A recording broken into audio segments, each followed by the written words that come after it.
It's time for Dullian TV. Sit back and relax. You're watching Dullian TV.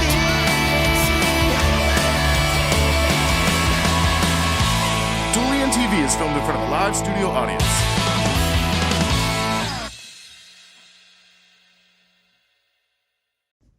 What's up, Digiverse? It's Dullian here, and tonight we're back at the launch of Bt6.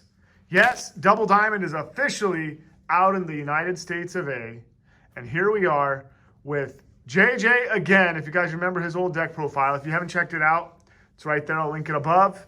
But for Bt6, he's brought you extra spicy, extra stuff, and he doesn't need any more of an introduction. JJ, what the heck did you do tonight?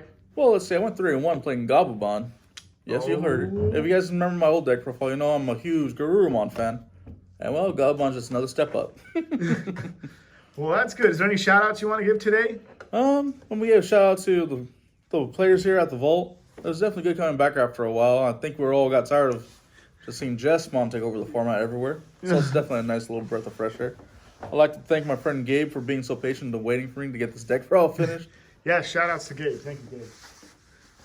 All right, and what did you place tonight? So tonight I placed 8th. A lot of people got bubbled out. I unfortunately got bubbled. Hey, you got top 8, man. That's still good. Well, let's not waste any more time. Digiverse, this is the first time on the channel. Make sure to hit the subscribe button. Hit the notification bell to keep checking out deck profiles like JJ's and anything else you guys want to see. And most importantly, JJ, what do they need to do to the channel to keep seeing these videos? They better be smashing that like button. Yes, you guys better listen to JJ and make sure to delete that like button. JJ, I'm excited. I got to see this build. Come on, man. Let's check it out. All right, let's see it.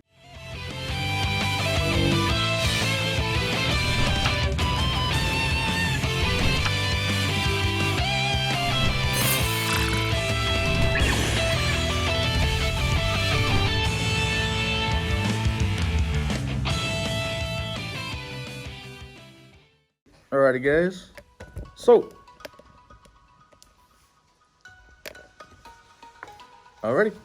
for this format, you want to play either 4 to 5 different eggs, but sadly right now for us for blue, our best egg is still and always will be, sad to say.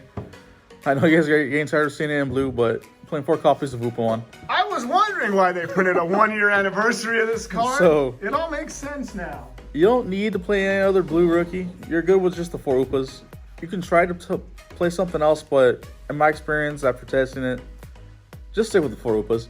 It'll save you a lot of stress, and then honestly, it's really good for the deck because you want to be drawing, sorting, filling through your deck, and it helps out a lot, especially since you're going to be suiciding a lot of your own cards, so he's there for it. That's it for the babies. Okay. All right. And then after that, this is my own personal choice. I know there's other better cards we can play, but we don't have certain ones out yet. But I'm playing 4 copies of the Gabumon. This is going to be the one from BT1. It's the one where it's on play, you draw a card. I'm playing 4 copies. Because like I said before, play it, you draw a card. It starts filtering through your deck a little bit more. It replaces itself and something you want to see. Plus, it's Gabumon, and, well, it's the whole theme of the deck. Next, something that's not a Gabumon, but still fits with what we're doing, and you're going to see why later. Playing 4 copies of Strabimon. So, for Strabimon, it's a good card to play. Not only does it get you a hybrid card, but also gets you a tamer. So that's going to be your Davis or your Matt. That's something, and you definitely want to be seeing Matt most of the game, so this helps you get to it a little bit faster. Plus, it can get another additional card to your hand, so it's a 2-for-1. Then, this card kind of really disappointed me. I didn't care for it too much. There's definitely other Gabumons we can get. I just don't have them yet, and we'll be replacing it with them. But I'm playing the Gabumon from BT5. And the only reason why I'm playing him in there is I don't use him for anything else. He's a Gabumon, need him in there. And the fact that he helps you get a Garurumon, which we'll see later. There's only 1 Garurumon you can get. And honestly, I definitely would replace them with a different one once we get it. So it's just the name? Yeah. What will you be replacing it with? So with this one, I'll be replacing it with I do believe the Dash Pack Gabumon that we got. Oh, yeah. So if you guys don't know, that one is on play. You look at the top 5 cards of your deck, you get a tamer, add it to your hand. So it's the Agumon version, but for Gabumon. Yes. And in my opinion, that one's way better because it gets you your tamers that you need. And then I'm playing our Bt6 Gabumon. Playing a 4 copies of him. And he's definitely one you want to be playing. Not only whenever a Matt Ishida is played, but since all turns, you get a memory back every time one is played. So your opponent's turn, they're at 0. They swing in. Hey, look, there's a Matt. You got him on board. Their turn ends. So it goes automatically back to you. And then you just gain a lot of memory. And then the fact that when you put the Gabumon on top of him, gives them an additional swing. So you can swing up to 3 times with the Gabumon. Yes. Then, this is where the deck starts taking a small little turn. You're going to see why the Shabumon's better in this deck. So I'm playing 4 copies of our promo Lobomon. Uh-oh. So we play him because what you're going to see later on that I do play the Ancientgarurumon package, which is fun. But since he's a hybrid, you can get him out. This deck's all going to be rushing early, rushing fast. And this right here actually does help out with the deck's aggression. And so the way he works is on Digivolution, you can pay 1 to Digivolve automatically into an Ancientgarurumon in your hand. So you can get a Mega by turn 2 if you're at 3. Did you say pay 1? Yep. So you pay 1 memory, boom, Digivolve into him right away. So for 3 memory, you get a Mega. And you just go right into it and it's great. Definitely catches a lot of people off guard and it's fun. And then speaking of Lobomon, I'm playing 3 copies of our base Lobomon, which Digivolves over a Tamer. And this right here does steal games. It is one of your main win conditions. Once your opponent's at 0, at maybe 1 or 2 security left, and you've got 2 attacks, they got nothing left to block with. Everything's exhausted. They usually don't see it coming. Yeah, so you just go whoop the Tamer, Digivolve over him, swing, it's game. And then with them being a hybrid, makes Shabumon's even better still. Then I know a lot of blockers aren't really necessary right now because the whole format's going quick, going fast, doing what you can in one shot. But just for that, I'm playing 3 copies of Grizzlymon. Main reason, he's a 6k wall that most decks cannot get over since most decks are only getting rid of 5k or less. Yep. So since he's a 6k, he definitely lets us get that defensiveness that we need. And a lot of the games today I played, I had to hard drop him to put my opponent at 3 or to 2. But it's definitely worth it because they had to respond to the blocker, which cost them a turn. And then which literally just let me win the next turn.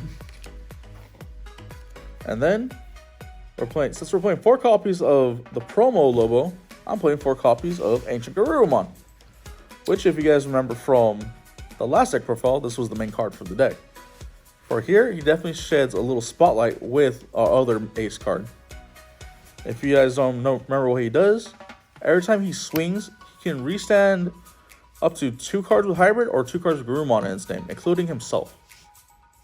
And you guys remember the comment from last time, we got 2 of them on board. I've already checked with different people. Here in the States, it was ruled that the way I explained it last one is the way it's supposed to go. Yep. And that's insane. That's crazy. So we're good on that ruling. Don't need to explain it. Anyone who missed it, why don't you tell them again? All right, so if you have 2 of these guys on the board, you swing with the first one. You don't need to activate the ability. So you just say no ability activate. Swing with the second one, ability activate on him. Restand on the 2 of them. Swing with the one that just swung. Swing with the other one that swung the turn before. That ability now triggers. Restand the 2 of them, and then you get another 2 swings. So that's 6 swings in one go. Another thing you can do if you only got him, that's kind of funny. Swing with him, ability restand, Digivolve a bond over him, swing 2 more times. You can go bond? Oh, because he has Garurumon in his name. Oh, it's also because bond is level 7. That's right. So you can Digivolve bond a friendship over him, swing an additional 2 more times. So that's 4 attacks in one shot.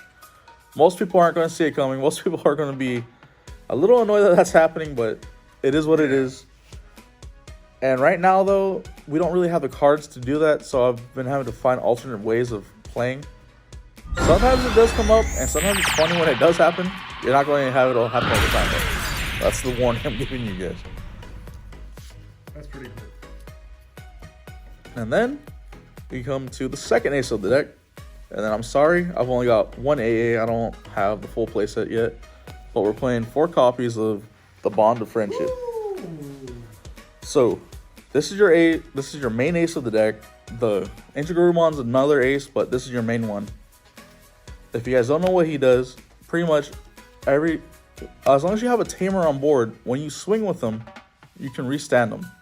And every time he attacks, you bounce a card level 5 or lower on your opponent's board back to the bottom of the deck. So you're not giving them resource back to the hand. Now they're in the deck. Their whole thing's gone. If you're playing against Jesmon and you have if you have the other Gabumon underneath him, that's 3 swings. You're getting rid of every time you swing with them, you're getting rid of either a rookie on their board or their main pieces, which are going to be the sister mons, and they go to the bottom of the deck, which makes Jesmon just causes them to struggle a little bit. Yeah. Because they didn't want their pieces in the grave or in hand. And since you're bottom decking it, makes it a lot harder for them to come back. And then with him being a 14k, he's pretty good. Definitely good. Okay, so that's that for that. So would you say, so he's the MVP of the deck? Yeah, definitely. Definitely sharing the spotlight with the Ancientgarurumon today. Both of them did like mad work. And I want to say this, going up against security control is going to be an uphill match. You definitely need to rethink the way you play it, and you got to take your time. Don't rush through it. You rush through it, you're going to run into so many issues and problems. I know we want to go fast, but slow down. And then continuing on with our deck profile, I've got 4 copies of Hammer Spark. Gorgeous. I'm not going to say how much I spent because I still don't want to admit to it. And then I know you guys are in question of this, but I'm playing 2 copies of Howling Memory Boost. Yes, I know. Yes, I know there are better cards, but I'm playing these just because we don't have our good memory boost yet. Yeah. I'm with you there. Once the starter deck comes out, these are coming out, and so are my rattles, and so are my other 2 cards. I'm playing 4 copies of Blue Memory Boost because you need the Blue Memory Boost. On play, you search the top 3, you get a card, add it to your hand, and then you can get 2 memory back the next turn. That's why you want those. But for the time being, we have Howling, which is not too bad because this has actually saved my butt a lot in this tournament. If you guys don't know what it does, you play it, you remove 2 cards from the bottom of one of your opponent's Digimon stacks, and then a Digimon on your opponent's board that doesn't have anything underneath it can't attack or block until the end of your opponent's next turn. So you play it from your hand, hit something like your opponent's got something on the board like let's say they have a Huckmon or a Hackmon, whatever it is, that you know they're going to try and attack you with the next turn. Rip their sources from something else, target the Huckmon. Even if they Digivolve into Jesmon, he can't attack because it's still the same target. So it keeps them frozen for that turn. So that's why it's good. And then even if your opponent doesn't have anything to rip sources from, you can still play it because you do as much as you can. This saved me against a security control player as they would drop Magna Dramon. I'm like, okay, cool. Howling Memory Blast, you can't attack me until the end of the next turn. Proceed to do my stuff. I buy myself a turn. And that's what won me the game. Because they were banking on the attack to get something out of their hand. After that, I'm playing 2 copies of Rattlestar. Rattlestar is a little iffy, but it is a good card. I'm not gonna lie, because especially for 5. At 5, when you play it, you can bounce a level 5 or lower Digimon on your opponent's board back to their hand. Now, the main reason why I'm playing it is if your opponent has 3 or more Digimon, you can just bounce anything on their board to the bottom of the deck. So that's where this card comes in pretty... It's to the bottom of the deck? Yeah, bottom of the deck. Okay. If they don't have 3 or more, it bounces a level 5 or lower to the hand. If there's 3 or more, you bounce anything to the bottom of the deck. Nice. Which is... It's got a millennium effect. Yeah, so it's a really good ability for that. It's sweet. I like it, but I also hate it. It's a love-hate relationship with this card, but for right now, it's doing its job. You can also replace this card with 2 copies of Kokaida's Breath. That's your call on there, but for the time being, I think this is a little bit better. Yeah, Kakaida sometimes can backfire if it's not security, in my opinion. It saves you if you have it in hand, but then when you give them that much memory, yeah, it's hard to recover because it goes to their hand. And yeah, exactly. I like that. And then after that, now we're on to our last little bits. It's just our tamers. So we're playing 4 copies of Matt Yoshida, and then 4 copies of Davis. So the reason why we're playing 4 copies of Davis, like I said before, it's all about filtering and getting the pieces you need. Davis, when he's played, you're going to search for a key Digimon piece that you need. Or if you see that you can extend the next turn, you have him. Get it to your hand. You're good to go. Matt's good because this is going to enable you to go into your bond of friendship. And then, sure, you can Digivolve into it right away, ripping 2 security. And then here's the funny thing. If you have no security to rip away, you can still go into bond of friendship and you won't lose your bond of friendship. He stays on the board. Now, if you have 3 or more at the end of the turn, he does get destroyed. He will not be on the board anymore. And another really good reason why we play it is because anytime you move a Gabumon or Garurumon up from the raising area, you get in memory and you draw 1 card. So you're allowing yourself to get the memory to play what you need. Because right now, a lot of people are only trying to put you at 2. So if you have him on board and you got Gabumon, you put yourself to the sweet little 3 spot, which is where we want to be almost every single time with this deck. Whether you're going to the Ancientgarurumon to do your heavy attacks, that's still 3 memory. Or if you're going straight to Gabumon, that's still 3 memory going to cost you. But you get multiple attacks in 1 shot. And that's kind of what you want to see going on in this deck.